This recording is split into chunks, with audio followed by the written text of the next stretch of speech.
Welcome back to Derry Public Radio. Reporting from the basement of the Derry Civic Center, this is Joshua Kahn with the news. A startling upset has just taken place at the Derry Public Library Dodgebook Tournament. We're taking you live to the scene with our sports correspondent. Take it away, Dr. Hellajohn. Thank you, Josh, and please, Dr. Hellajohn is my father's name. Call me Dr. John Hellajohn. The fans here are still in a frenzy after favorite to win the JK Trolling were eliminated by the James Splatterson. It spelled disaster when the trolling team captain was blindsided by an along came a spider to the head. For more action, stay tuned. You're listening to Derry Public Radio. This is Derry Public Radio.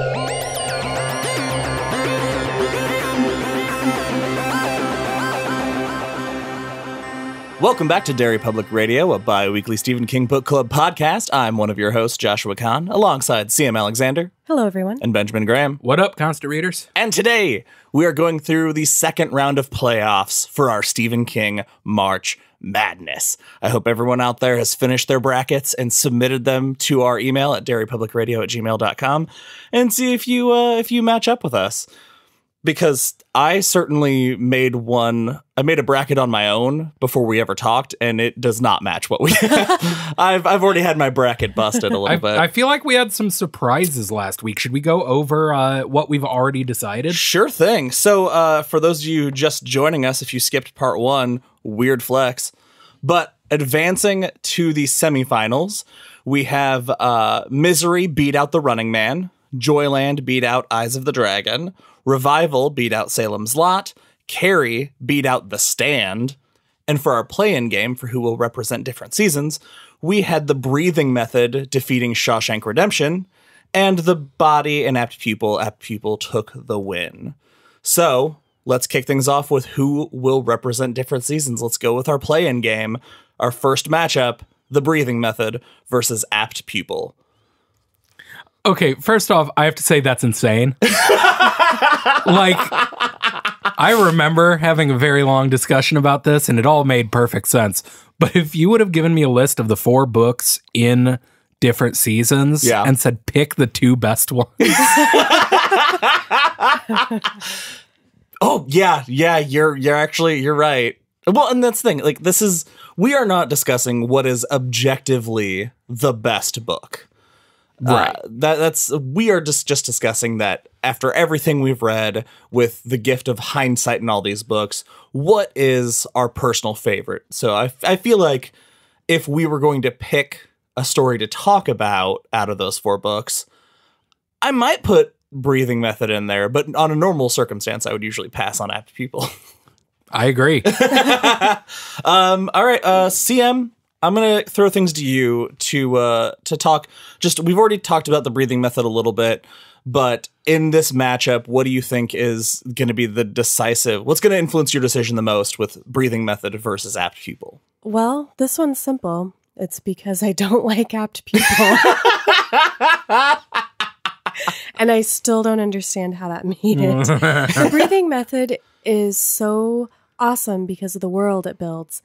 And the world of Apt Pupil is one I live in. And that's fair. Ben, your thoughts? I have to say, of the 3 of us, I'm the one that liked The Breathing Method the least. It's a good story, but overall, it doesn't have the same staying power, I think, as the others. I think from everything that specifically CM, everything that I know, the reason you love The Breathing Method, but so much of it is speculation isn't the right word, but it's all headcanon. All the stuff about the club is very not what the book is about. That is true. But it is the part that like sticks with you and be like, what more is there that this book is hiding from me? Anyway.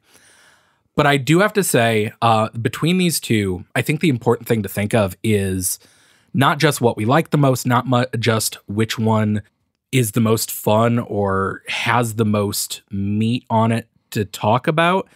The important thing to think of is we are picking a story to represent the entire book of different seasons. That is true. And Stop it, Ben. when you take the entire book and think about all 4 stories together, the choice is really clear because 3 out of the 4 books in this collection are hopeful.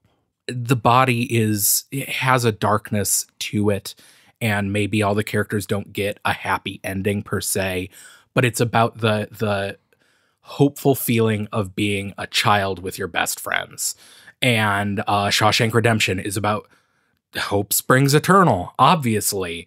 And the breathing method is about, even though something terrible happens, the power of conviction and all of this. And she gives birth, even though she got decapitated.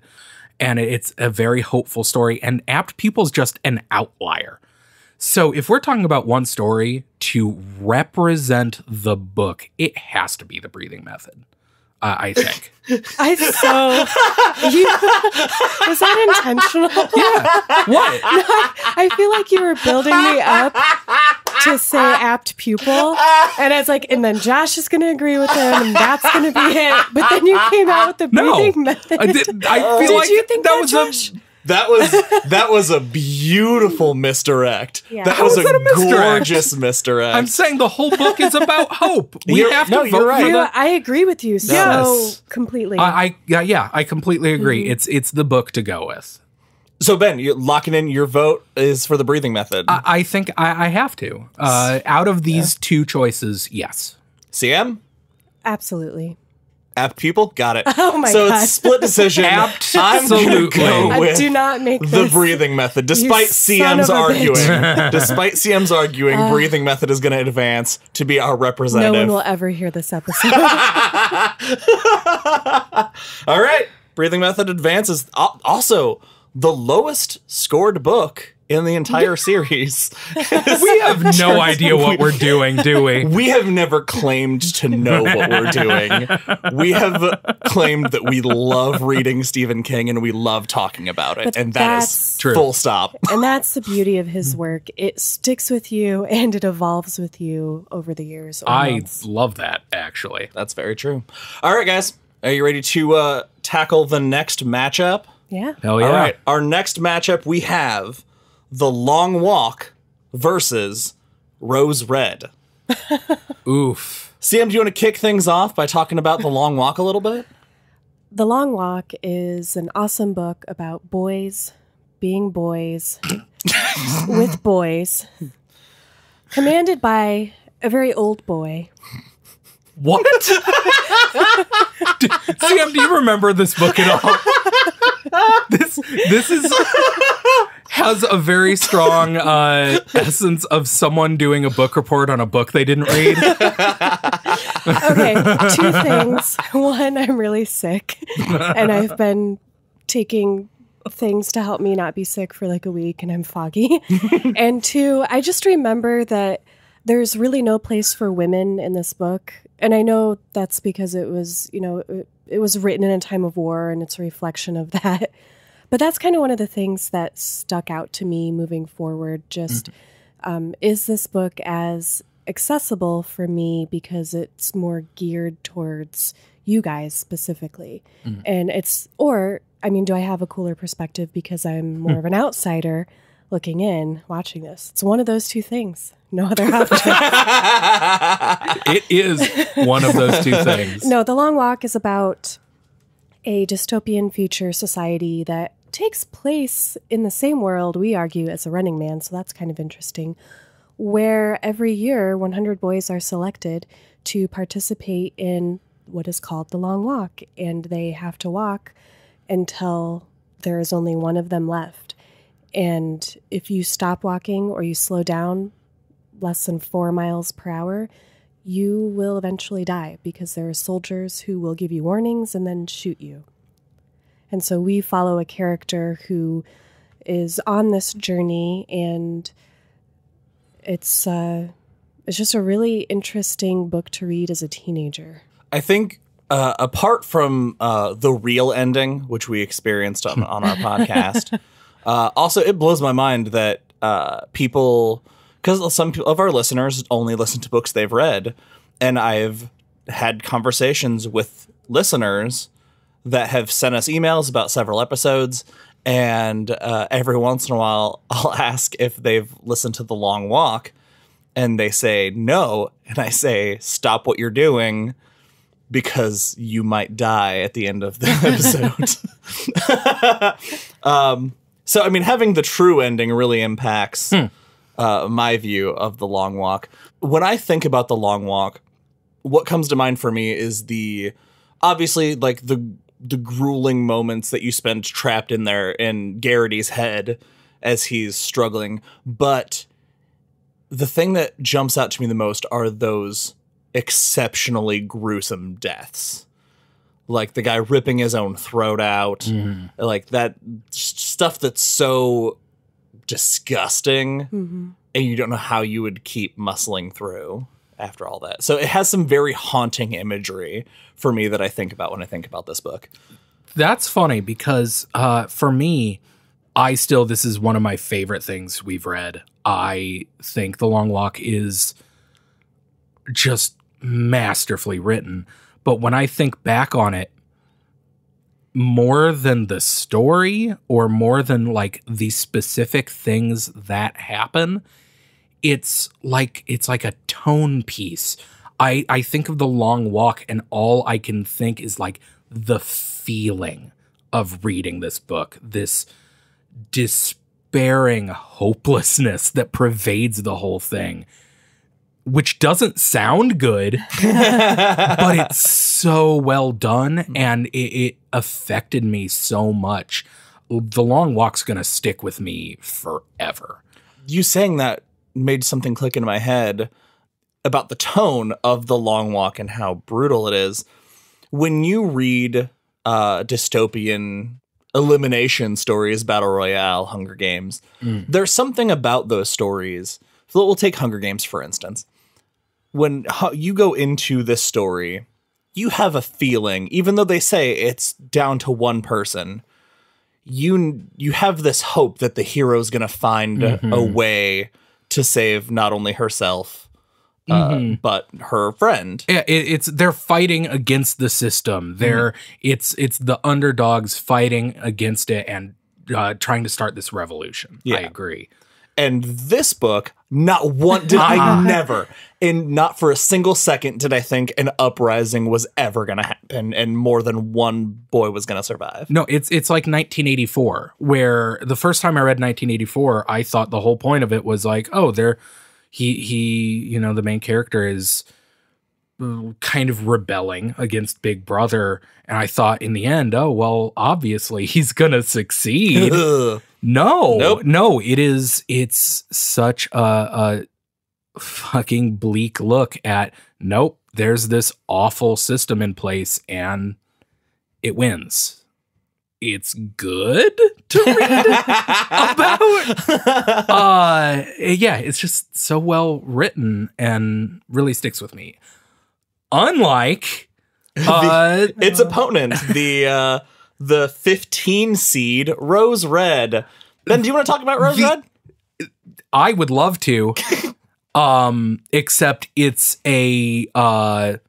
just a splotch in my memory of, I remember sitting in Sam's living room for a very long time and coming in here into the studio so many times and then leaving and it was gone.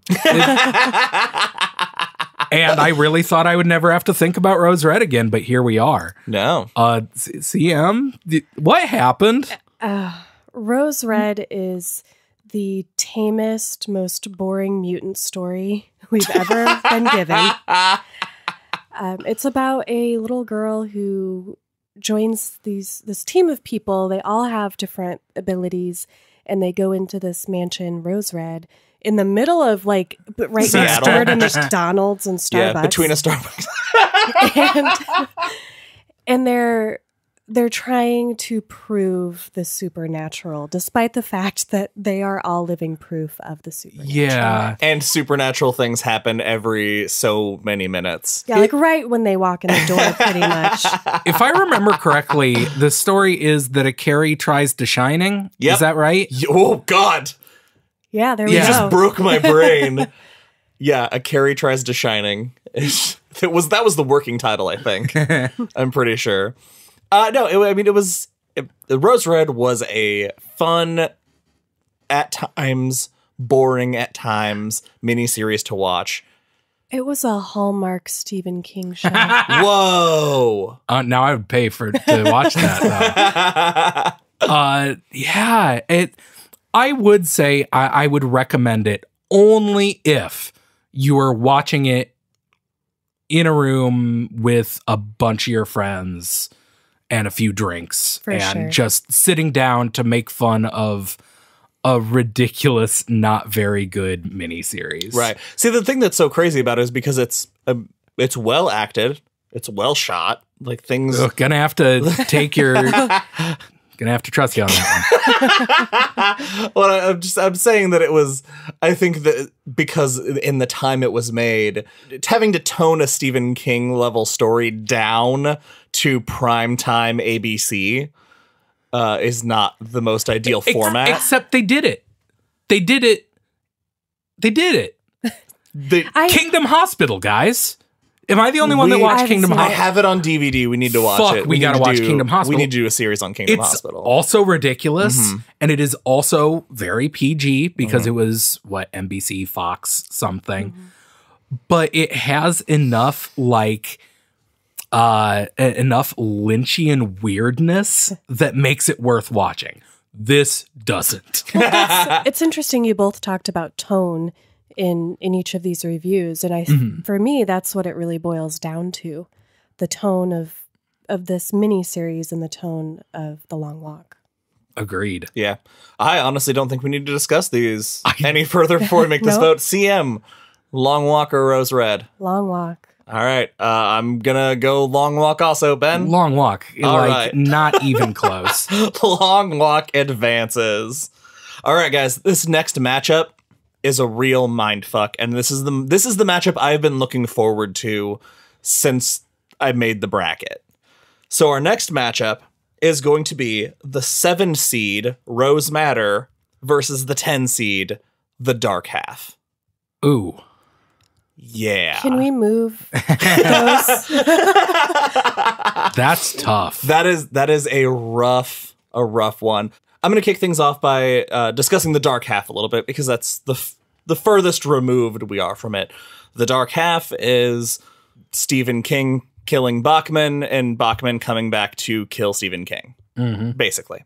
An amazing action-packed book with just a lot of haunting imagery as George Stark manifests into existence and murders his way through everyone that helped, quote unquote, kill him, until finally facing off with his other half and being pecked to death by birds, which in probably one of the most gruesome ending deaths of any villain. For sure. I can picture the movie, the end of the movie. Directed by George Romero. So good. Yeah, imagery, I think, is the most important part of this book. Because looking back at it, did we like this one overall? Yeah. Because I feel like I remember a lot of giving it a lot of shit for like the little in-between parts and all the asides with the weird side characters that didn't matter. There were a lot of them. Oh, the cop. Yeah, the cop. Yeah. The landlord lady. Yeah. And there was a lot of kind of goofy bits. But when I think back to it, I think back to what couldn't have been a large portion of the book. But the parts that I remember the eyeball in the surgery right at the beginning, the guy's tongue nailed to a wall. I forgot about the tongue nailed to the wall. The forest of birds, all that stuff. Just the single shot, you could imagine it just being a painting. and being just as effective as the book, which is a weird compliment, but it's true. Yeah, again, now that you've put this idea in my head, I can't stop thinking about it, but tone. It is this book is so visceral, and it has that Chicago detective edge to it. It's a noir, yeah, kinda. Very noir. And George Stark is so fucking cool.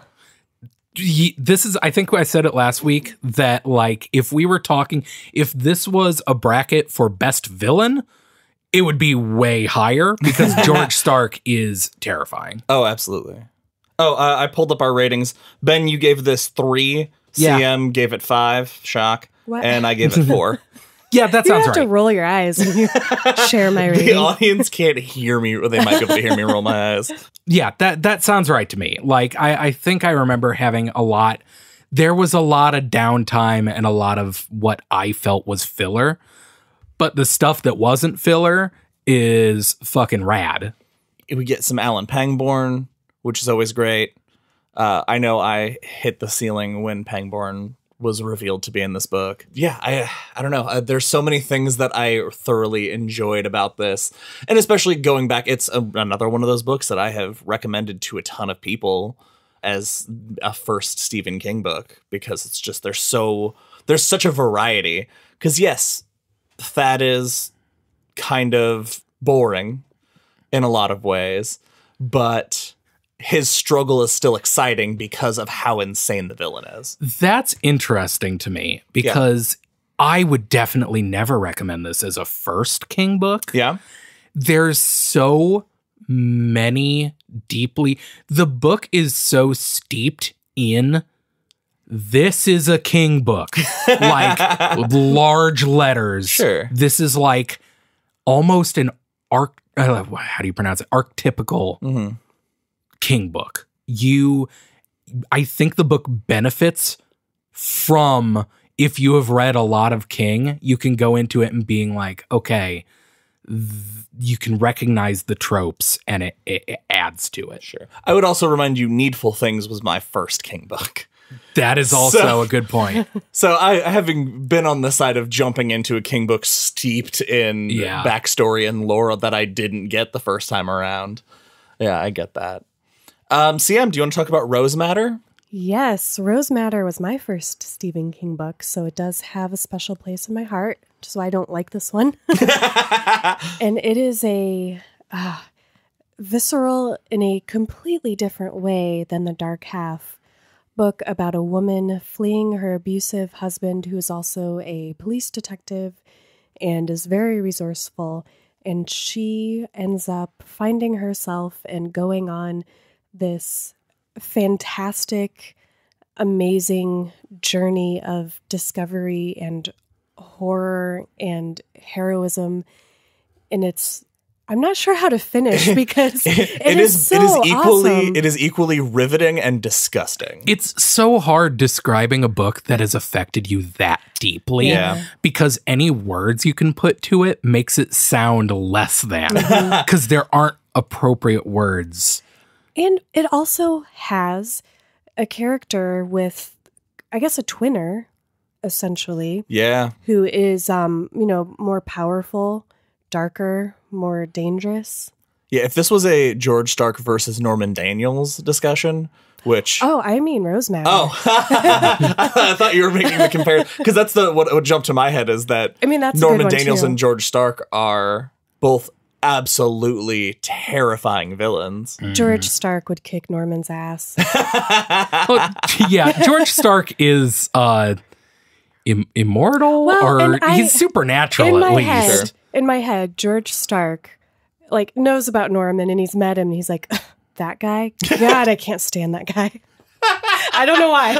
It's because you like George Stark and you don't want him to have any positive feelings towards Norman. Ben, what do you think about when you remember reading Rose Matter? Rose Matter did something that I love it when books do this.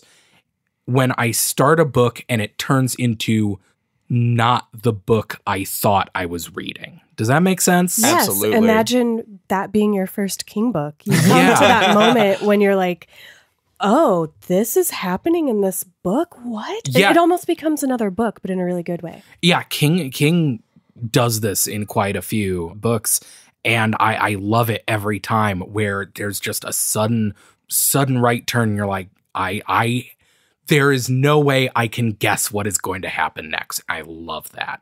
That said, this book is tough to read because of how vile and just upsettingly real the villain is, but it's fantastic. It's a really very real book, which is not something every King book does. Right. And it's something to say for a book that partially takes place in Midworld.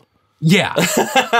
Yeah. Another book that like also hides away the book that I really want to read in it. Like, I want a follow-up book that explains what the fuck is going on with Rose Madder and Dorcas. her name's Dorcas. Anyway. What's interesting, so I was in on Instagram, there was a Rose Madder discussion group that somebody started. They were reading it and they made a group chat, so I joined it and was chatting away with those people because it was just after we'd finished talking about it. Mm-hmm. And it was so interesting to watch a whole group of people who'd never read it before discover the supernatural twist when it happened, and how many people were completely blindsided by like not being able to anticipate what direction that book was going. And it was just fascinating. I also felt it was interesting that of all the crazy things that happen in Rose Madder, I will never forget the inciting incident, not the very, very beginning, but the seeing the drop of blood as the catalyst for leaving after what has already happened. That is it's very rare that such a small detail in a story can burn itself into your memory because it's so important and so pivotal. This might sound kind of douchey and pretentious, but I feel like Rose Madder is a very literary, like more literary book than some King can be, because obviously he's a pop writer, and that's not an insult. That is what I love about him, but he excels at story and what is happening and scares, but this, it does feel very with the human parts of the story, with just the parts where it's Rose by herself thinking and talking about her life, feels like it could be not supernatural in any way. I guess is what I'm trying to say. It's interesting that you mentioned that, because I definitely read it with my pinky out. Okay, that was too douchey. Just cut that part out. No, I'm keeping it. I like it. All right, I think it's time to vote, and I'm first, so which is not where I wanted to be for this book. It's so hard because when I think of about something in one book that gives it the edge, I immediately think of something in the other book that, like, oh, it's the same. Like, for instance, the first thing I thought of was the action scene in the hallway in the Dark Half when he's like getting away from the cops. And literally, I thought you were talking about the action scene in the hallway at the end of Rose Madder. See? Like thinking about like that fight. Mm-hmm. And then thinking about Gert versus Norman. Mm-hmm. And like, so all of these things that when I think about, I'm like, fuck yeah, that's an amazing part of this book. It's so hard to choose. But I'm going to have to go with the Dark Half. I'm going to have to go with the Dark Half on this one. Ben? This sucks because we don't even have to go to CM. Because I'm pretty sure I know. CM, say what we all know you're going to say. I don't know. Okay. I need to hear. Okay, I am so torn because this is going to be disturbing for everyone to know about me. But in my head, there's like this whole fanfic world where Annie Wilkes and George Stark get married. You think that's going to... Oh my God. Huh. And Ben, write it right now. it's really hard because these two books are so awesome, and I enjoy reading both of them equally. So I need help. Yeah, I was so sure, like, without hesitation, you were going to say Rose Madder. Or Rose Madder, jeez. Yeah, you're right. I am going to vote for Rose Red for this one. No, and then I was like, oh, I can't be the one to make the decision because I'm equally. These books are were these like literally 7 and 8 on the seeds?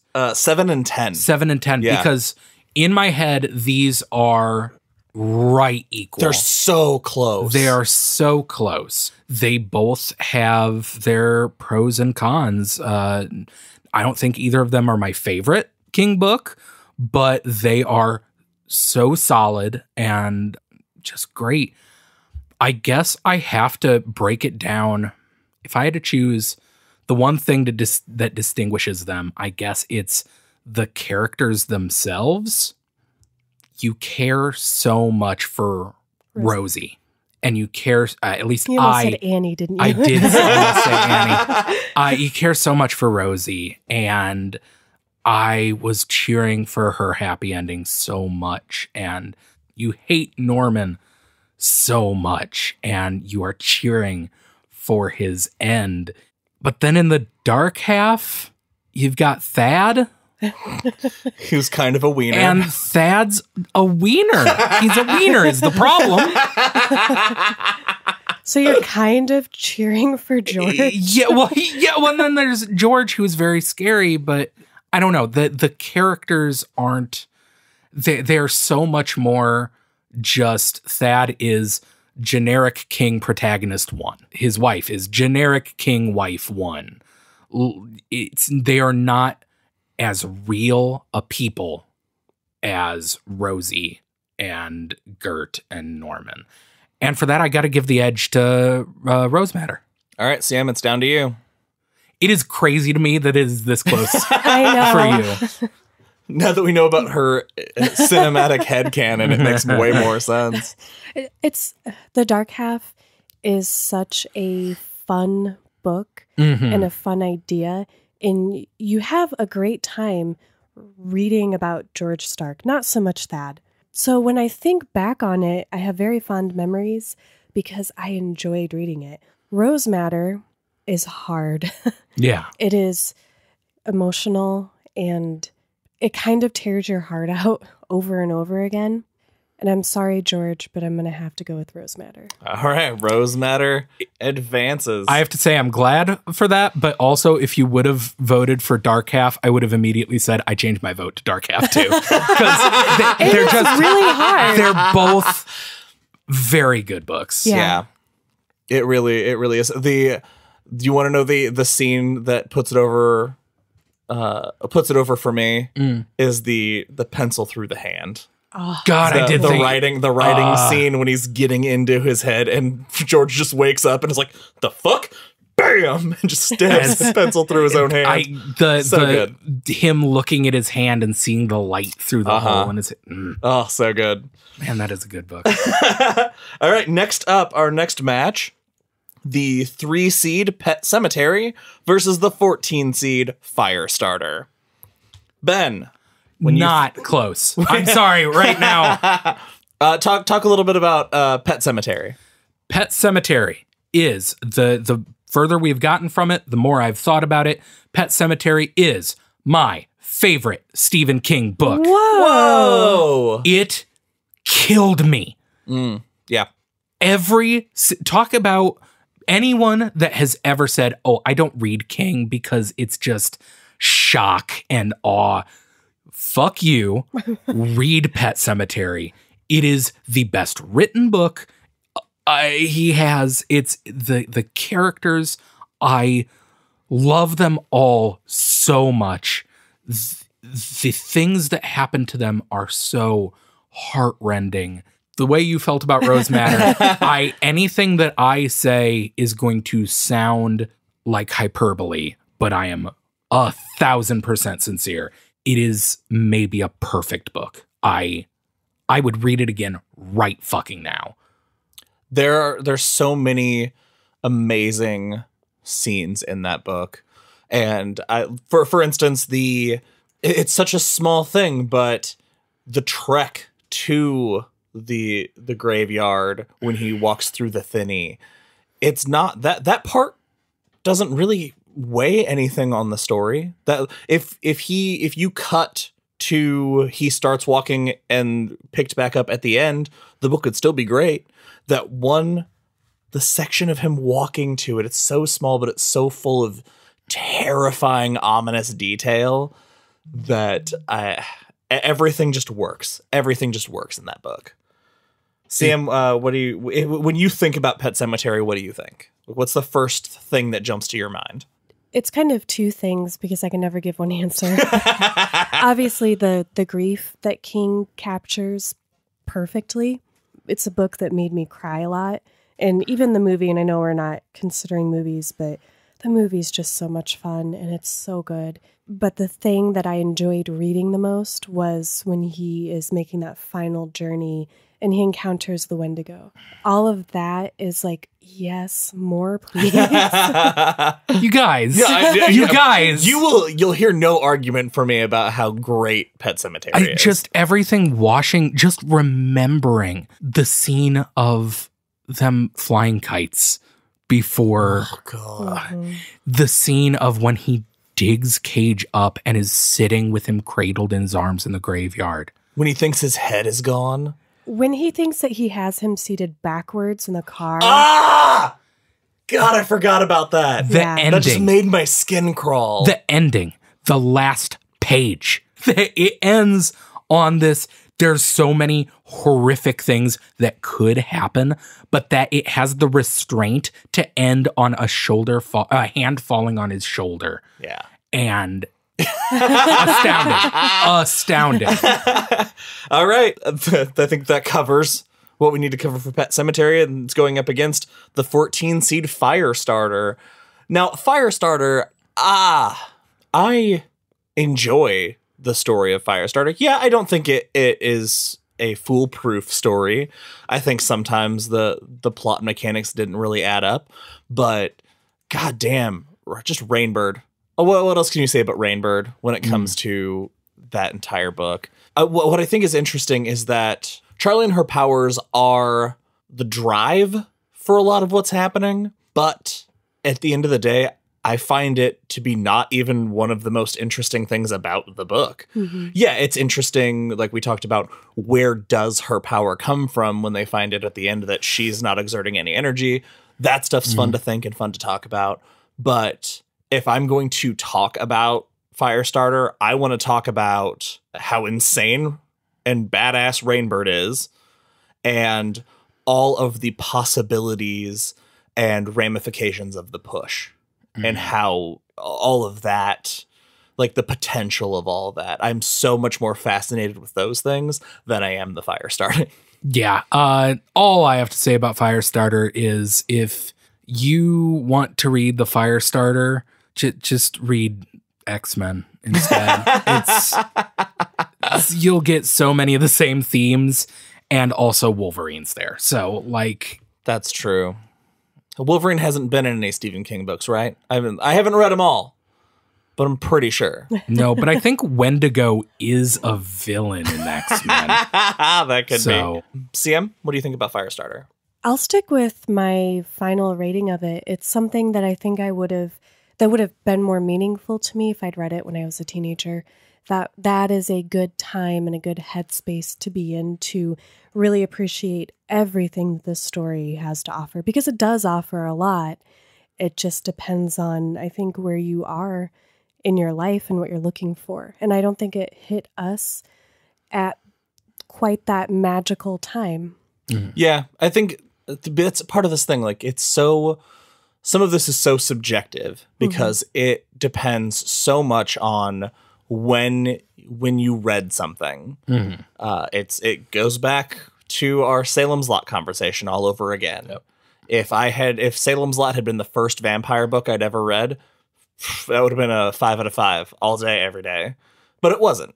It was not my first exposure or my second or 20th.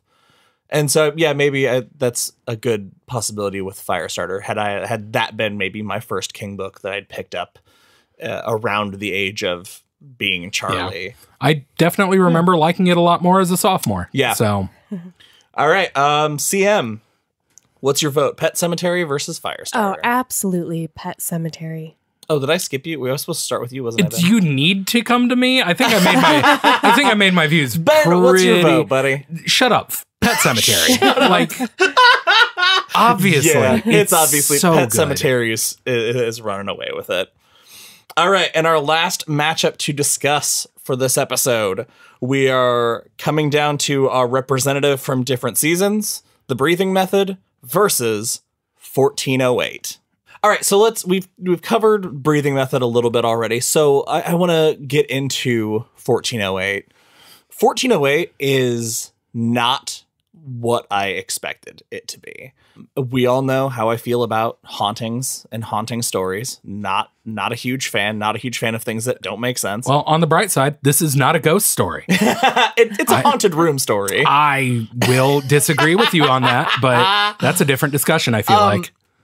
And because I read it, I think I talked about this on the episode that CM had always brought up the askew door. I really built this up. You really built it up. I set the bar so high. But also, I read this book in the dark during a storm because you both kept telling me about how terrifying it was. And I read it and I was like, oh, neat. That's a neat book. That's a neat story that I read.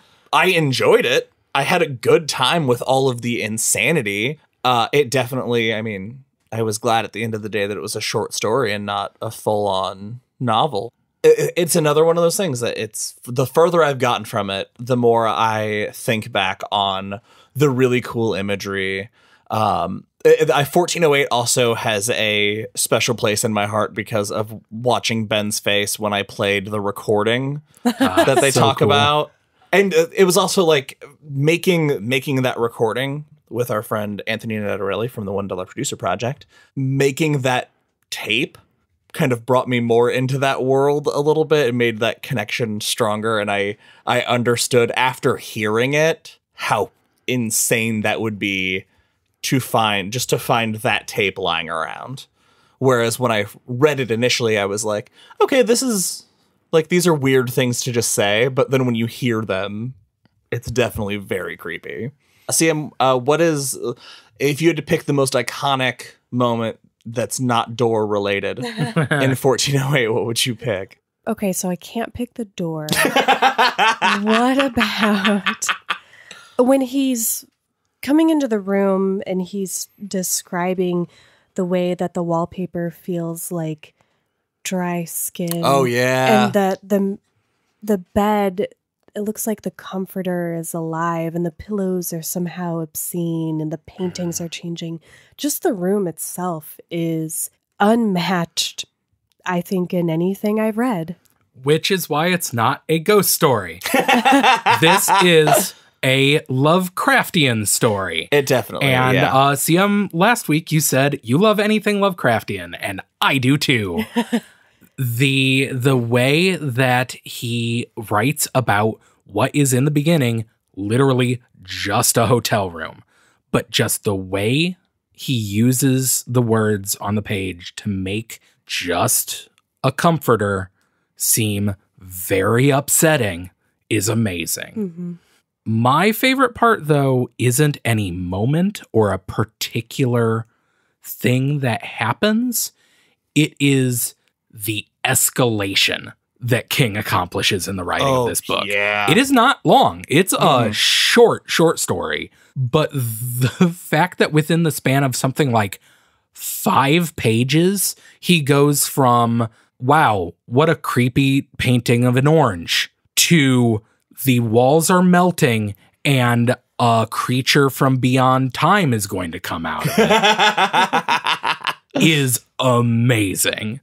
It's another weird compliment to give a story, to say I really love this story because it's efficient. Weird, but it's true. It does not waste your time. It is every paragraph adds very quickly. Love it. Comparing, I mean, we're taking breathing method versus 1408. Both, I would say they're similarly, like a similar length. Breathing method is very, very short. Mm-hmm. I feel like I would have enjoyed 1408 more had I been just reading the book and come across the story naturally, as opposed to it being something that we assigned ourselves, because discussing it before we read it already had me on alert for what craziness was going to happen. So I wonder if I would feel differently if I was surprised by finding out, I guess, how crazy or how surreal it could be. The answer is yes. Yeah, that's an interesting discussion. Just thinking about the different way, like how different it is reading a novel versus how we could possibly cover a whole book of short stories, because it is very different just how you consume it. A novel, you have a lot of time to like settle down into the world, and a short story, it's just like a quick bite. And if you're out at what metaphor am I trying to make? I was gonna say, if you're like, someone's like, hey, try this food, it's the best food you're ever going to eat, and it's just a single bite and you eat it and you're like, oh yeah, that was okay, that was good. Or is this anything? Yeah, I got you. Yeah, if you're starving and you sit down at this really nice restaurant and it's like a 5-course meal and they bring you an aperitif and it just tickles your palate, and then you can settle into the rest of the meal and enjoy every bite. I like food. Like, that came through are real these strong. metaphors anything? Yeah, it's just, it's very different. And I have said a million times on this podcast, I love King's short stories, but are they a fit for what we do here? Sure. And how much of that is skewing our rating, I guess, of 1408. Well, Ben, I skipped you last time, so I'll go to you first this time. Breathing Method versus 1408. Where do you land? Honestly, it's not close for me either. 1408, I stand by. It is one of his scariest short stories.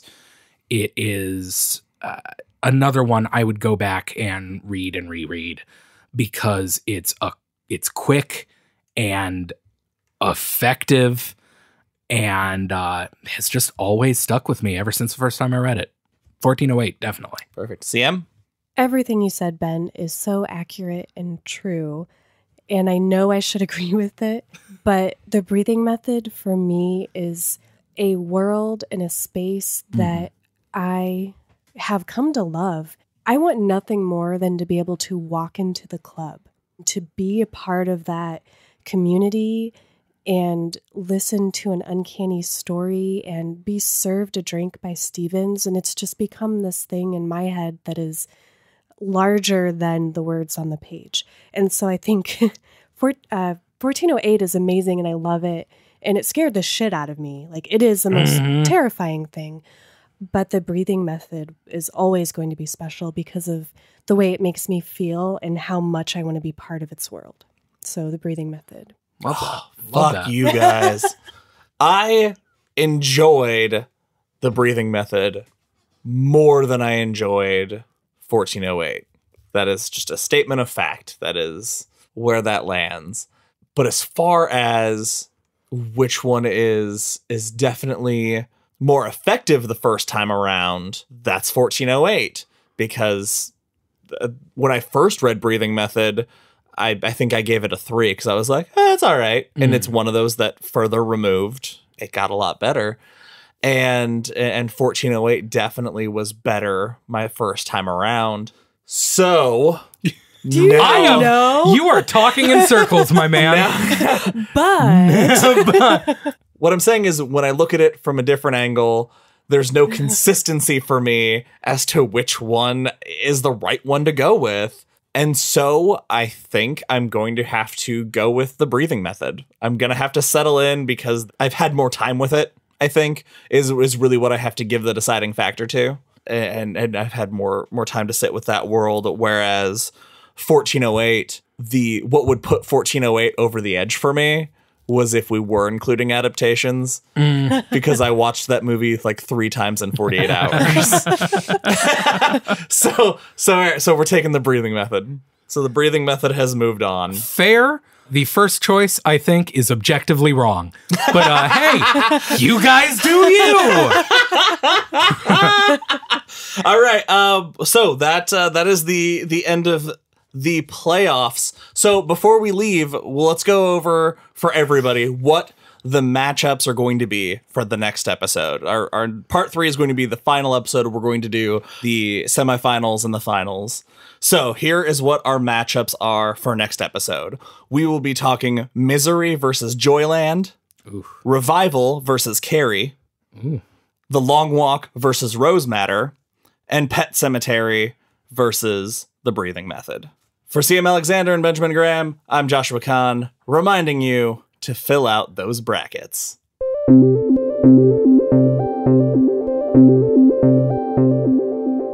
Hey everyone, CM Alexander here. Thank you so much for listening to March Madness Part 3. We cannot wait to see how all of you are ranking these books. So please post your brackets on our social media at Derry Public Radio or email them to us at derrypublicradio@gmail.com. As always, please check out our website, constantreaders.org, our Patreon page, and please rate and review us on iTunes. That's all for now, listeners. Goodbye.